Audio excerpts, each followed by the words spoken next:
साल 2026 में होली का दहन और होली के त्योहार को लेकर, तिथि को लेकर इस बार लोगों के मन में बहुत सारे सवाल उठ रहे हैं। दरअसल अलग अलग चैनल के माध्यम से अलग अलग पंचांगों में अलग अलग तिथियां बताई जा रही हैं। अब इस उलझन को दूर करते हुए वाराणसी की प्रसिद्ध संस्था ने स्पष्ट जानकारी दी है, जिसके अनुसार आप जानेंगे कि होली का दहन किस मुहूर्त में करना ज्यादा सही रहेगा और रंग वाली होली का त्योहार किस दिन खेला जाएगा।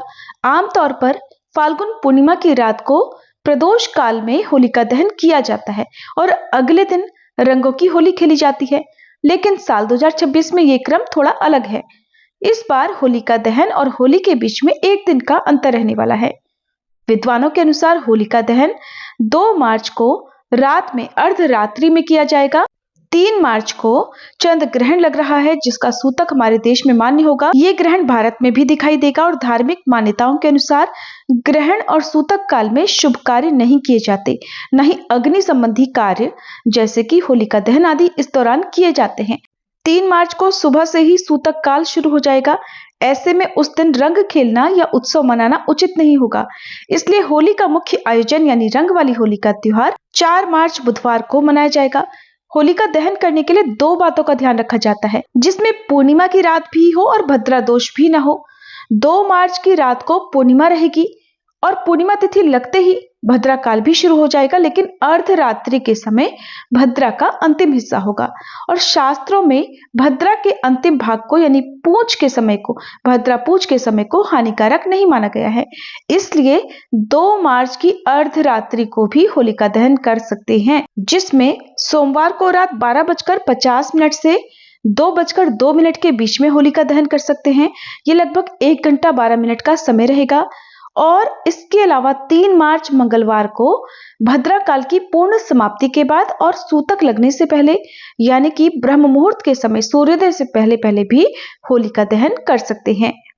3 मार्च मंगलवार को सुबह 5:28 पर भद्रा काल की समाप्ति होगी और सुबह 6:20 से चंद्र ग्रहण का सूतक प्रभावी हो जाएगा। तो इस बीच में यानी सूतक लगने से पहले और ग्रहण की समाप्ति के बाद जो बीच का कुछ समय बचता है, उस समय में भी आप होलिका की पूजा करके होलिका दहन कर सकते हैं। लेकिन अधिकतर विद्वानों के अनुसार यह भी कहा जा रहा है कि ग्रहण की समाप्ति के बाद और उदय तिथि के अनुसार व्याप्त पूर्णिमा तिथि में शाम को जब ग्रहण का सूतक भी समाप्त हो जाए, चंद्र ग्रहण भी समाप्त हो जाए, उस समय होलिका दहन करना ज्यादा सही रहेगा, ताकि विधि विधान से होलिका की पूजा करी जा सके, होलिका की परिक्रमा की जा सके और होलिका दहन किया जा सके।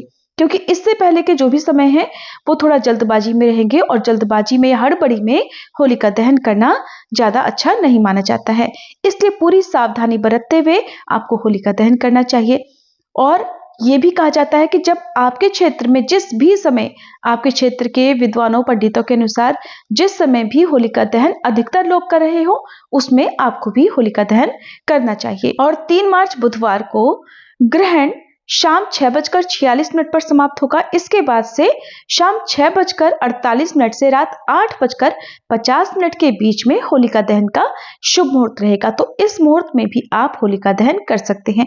कमेंट करके जरूर बताइएगा कि आपके यहाँ होलिका दहन किस समय किया जाएगा। पूर्णिमा तिथि इस बार 2 मार्च सोमवार को शाम 5:56 से शुरू होगी। भद्रा काल भी इसी समय शुरू हो जाएगा। पूर्णिमा तिथि 3 मार्च मंगलवार को शाम 5:07 पर समाप्त होगी।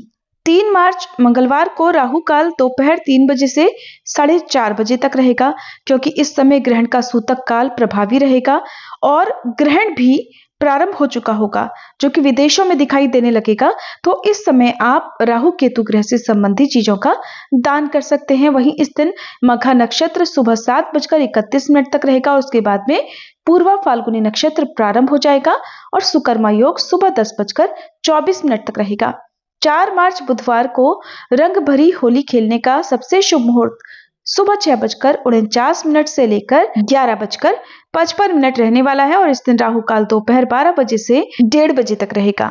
होली के बाद आने वाली चैत्र मास के कृष्ण पक्ष की द्वितीय तिथि को भाई दूज का पर्व भी मनाया जाता है, जो कि इस बार 5 मार्च दिन गुरुवार को मनाया जाएगा और द्वितीय तिथि गुरुवार को शाम 5:03 पर समाप्त होगी। ये थी आज की वीडियो। उम्मीद है जानकारी आपको पसंद आई होगी।